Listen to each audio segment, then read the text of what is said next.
قل هذه سبيلي أدعو إلى الله.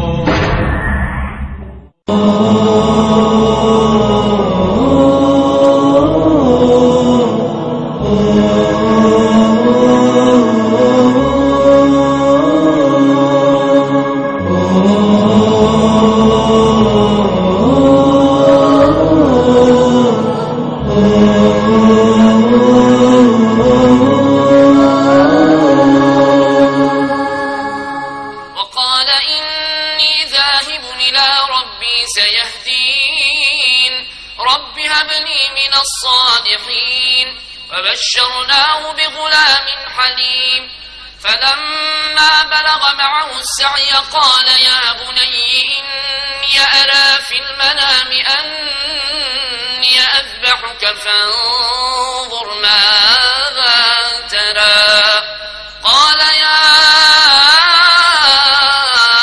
أبت افعل ما تؤمر ستجدني إن شاء الله من الصابرين. الشيخ القارئ العيون الكوشي منذ صغره أقبل على حفظ القرآن، وجمع بين الدراسة في الكتاتيب والدراسة المنهجية، وقبيل سن 5 كانت البداية. حفظي للقرآن الكريم بدأ في سنة 1972 وأنا عمري 4 سنوات ونصف.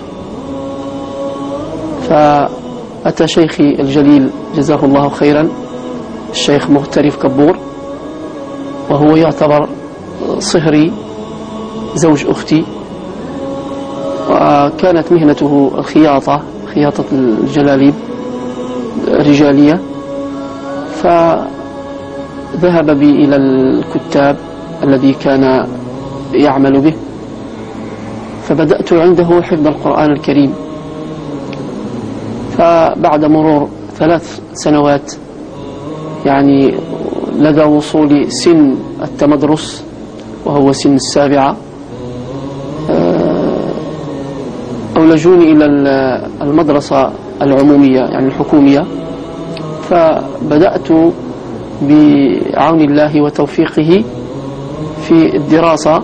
حفظ القرآن نعم سيدي. أولا كنا سكننا تما في أسافي، وهذا الولد تناسبت معاهم، أخت واحد السيدة أخته، وأولا لقيته هو عنده 4 سنين ونص الساعة، بدينا معاه في حفظ القرآن. أنا حفظت، أنا خياط، وبدأنا في حفظ القرآن وكيشد علينا الكتيب وكذا، كما الأمور كلها واضحة إن شاء الله. بدينا كنحفظوا القرآن، ووصلت السن تاع المدرسة 7 سنين، بقيت في المدرسة ديال المخزن. بدات يقرا يجمع بيناتهم بجوج، كيقرا في القرآن الساعة اللي كيجي كيلقاني أنا كاتب ديال اللوحة. كان الوقت مستمر، كيبداو من الناس من 6 الصباح ديال المدرسة، من 6 الصباح حتى 12 النهار عاد كيطلقوا، وعاود يرجعوا يتغداو ويمشيو ثاني ما رجعوا حتى 6 العشية. ما عندوش وقت باش نكتب. كنت أنا ديما كنكتب ليه دايما اللوحة يلقاها مكتوبة، هو كيجي كيحفظ، والوقت ما كاينش زعما باش عنده شي وقت فارغ ولا يقضي شي بلاصه في شي ملاهي ولا شي حاجه والو.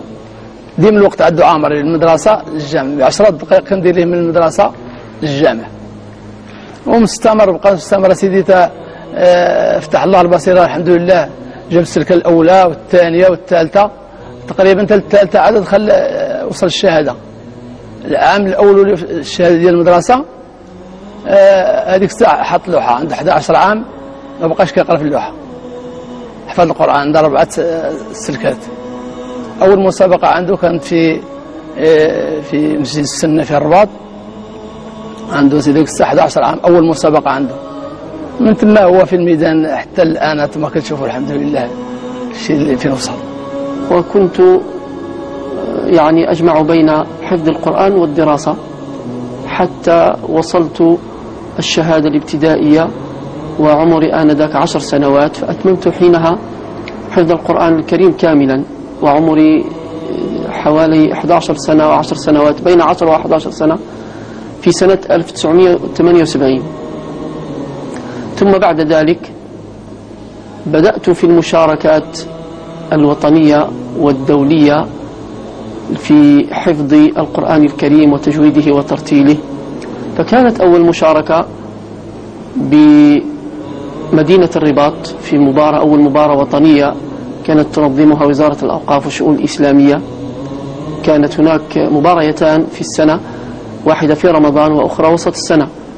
فكنت بفضل الله تعالى وتوفيقه كنت أشارك في جميع المباريات، ولله الحمد والشكر على هذه النعمة، فكنت أوفق بفضل الله تعالى في جميع المباريات.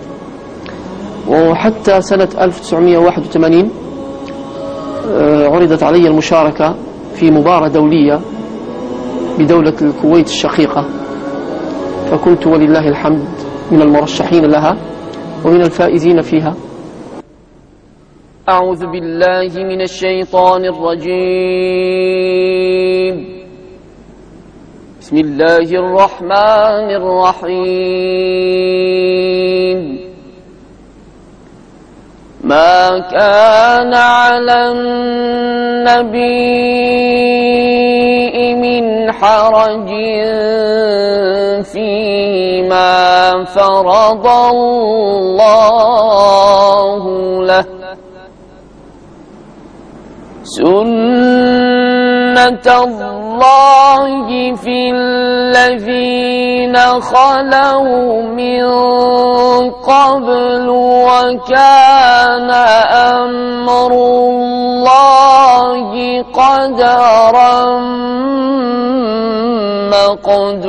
مقدورا.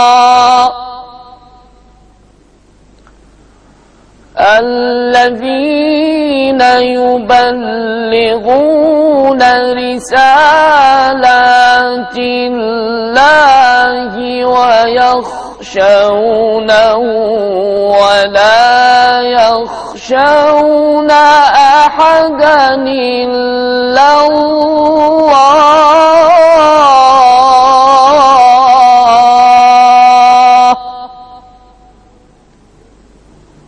وكفى بالله حسيبا.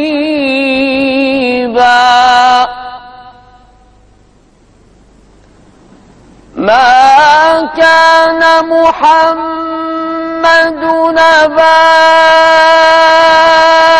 أحد من رجالكم ولكن رسول الله وخاتم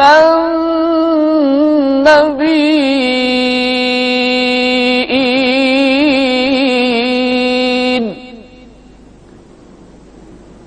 وكان الله بكل شيء عليما.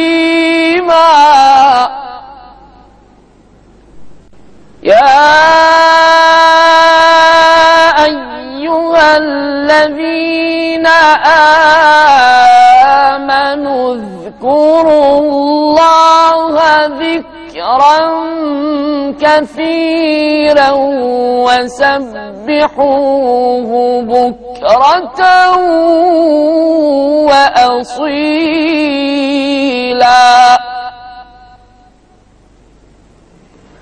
هو الذي يصلي عليكم وملائكته ليخرجكم من الظلمات إلى النور،